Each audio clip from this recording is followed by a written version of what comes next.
Bonjour, bienvenue aujourd'hui dans cette vidéo. Je suis accompagnée de Marjolaine avec qui nous allons pratiquer une séance de massage Otto Abhyanga.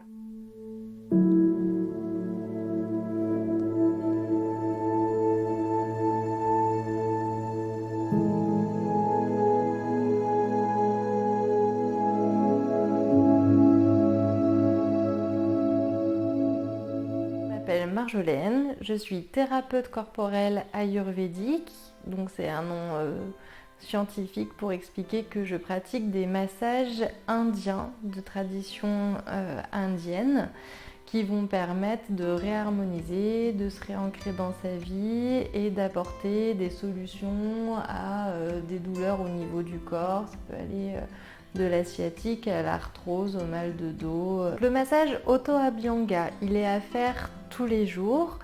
Le but, ça va être forcément dans un premier temps de nourrir la peau et il va aussi permettre de se réancrer dans sa vie, de s'apporter de la douceur, de la bienveillance et avoir un côté soutien si on a un petit peu tendance à s'éparpiller ou à procrastiner. Voilà, de se mettre dans le mouvement ou à l'inverse de respirer et de s'ancrer, ça va permettre de aller vers ce à quoi on veut aller et se sentir mieux. Donc Otto Abhyanga, il se fait dans la salle de bain, donc il va se faire debout.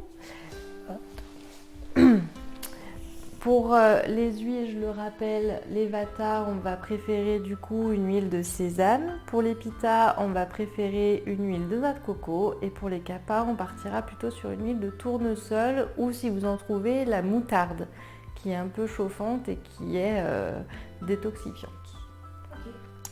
Donc en fait, le massage Abhyanga, ça va être des extrémités du corps vers le centre parce que le but c'est de se recentrer sur soi.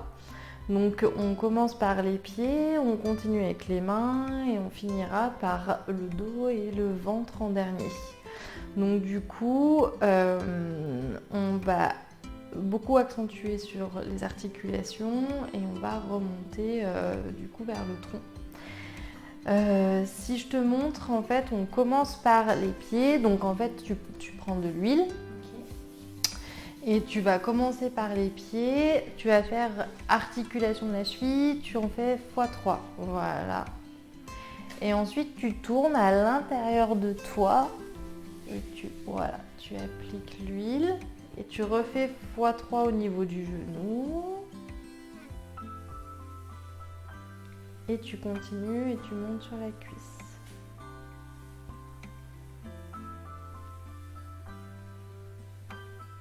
S'il y a de l'huile en excédent, tu recommences, tu pars du pied, tu remontes. Tu fais pareil de l'autre côté. Donc tu appliques ton huile. 2, 3. Tu tournes à l'intérieur.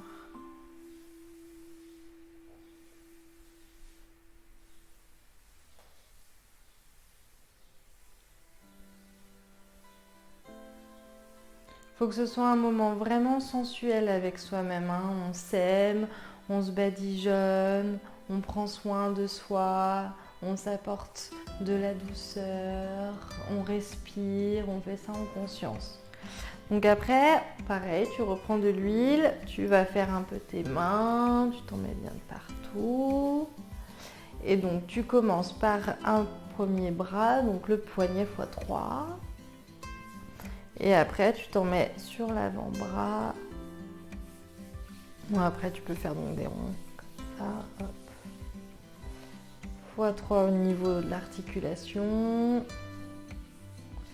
Tu remontes sur le bras. 3 au niveau de l'épaule. Tu t'arrêtes au niveau du pectoral.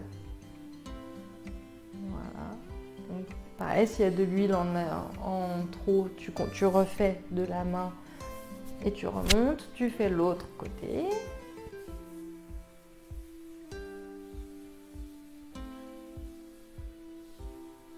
Et 3 fois sur le coude. 2, 3.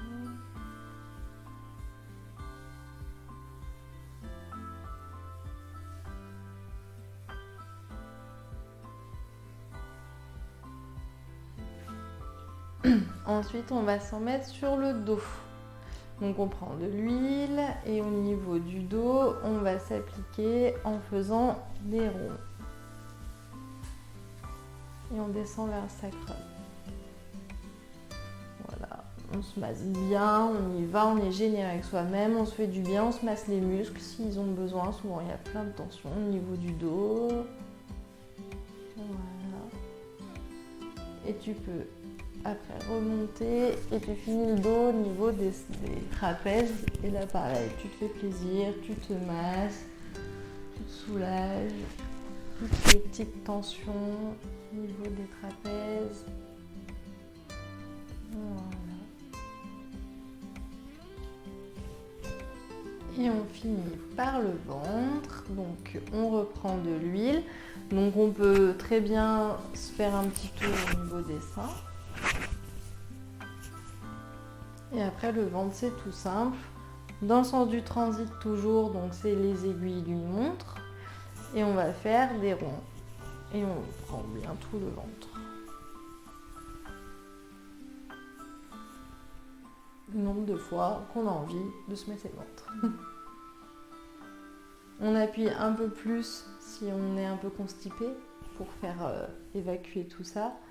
Et on appuie un peu moins si c'est douloureux en ce moment. Voilà.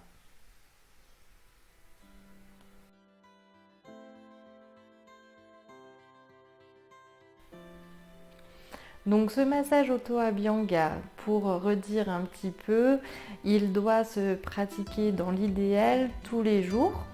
C'est bien de le faire le matin pour pouvoir commencer la journée. Donc comme je l'ai dit, pour les personnes qui ont besoin de se mettre en mouvement, ça permet de se mettre en mouvement. Pour les personnes qui ont besoin de se canaliser, à l'inverse, de s'adoucir, ça permet de s'adoucir en début de cette journée qui peut être intense. Si je redis au niveau des huiles, pour le vata, les personnes un petit peu agitées, qui commencent tout, qui finissent rien, ou qui ont le cerveau qui est tout le temps en ébullition, on va partir sur une huile de sésame, parce que l'huile de sésame, elle nourrit, elle apporte de la structure et elle est chauffante. Pour les personnes un peu plus pitta, qui ont tendance à être critiques, qui vont avoir des journées avec de la frustration et de la colère au boulot, ou même à la maison, ça va être plutôt une huile de coco, parce que l'huile de coco, elle est douce, elle est glissante et elle est rafraîchissante, donc elle apaise. Et pour les personnes qui ont tendance à avoir un tempérament kappa, qui ont du mal à se mettre en mouvement, qui aiment bien leur train-train, il ne faut pas trop leur changer les habitudes et du coup qui ont tendance un peu à s'empêtrer là-dedans. À l'inverse, on va partir sur l'huile dans l'idéal de moutarde, sinon c'est l'huile de tournesol qui va être plus légère, moins nutritive que les autres et du coup qui vont permettre de réchauffer la peau et d'apporter justement ce mouvement et ce dynamisme. Les personnes qui n'aiment pas avoir le sentiment d'être huileuses, elles peuvent très bien faire ce massage avant de prendre leur douche. Donc elles se massent, elles prennent leur douche après et en fait l'huile elle aura pénétré de toute façon dans la peau, donc les bienfaits seront là. Et pour les personnes qui ont la peau sèche, qui ont ce sentiment d'aimer, avoir ce côté huileux, nourri, régénéré, elles peuvent le faire après la douche. Donc pour ça, il n'y a aucun... C'est vraiment en fonction de chacun, en fonction de ce qu'on aime. Eh bien, merci Marjolaine pour cette pratique de l'auto-abhyanga. J'espère que ça vous inspire à prendre le temps de vous masser tous les matins, que ça puisse vous faire du bien. Si vous avez aimé cette vidéo, si vous avez pratiqué cet automassage avec nous aujourd'hui, que vous avez des questions, n'hésitez pas à les mettre en commentaire de la vidéo. On sera super contente avec Marjolaine de pouvoir y répondre. Pour nous soutenir aussi, n'hésitez pas à liker la vidéo si elle vous a plu. Et puis bien sûr à la partager autour de vous si ça peut permettre à des personnes de se sentir mieux au quotidien. Encore merci Marjolaine pour ta présence. Belle journée tout le monde et à très vite. Bye bye.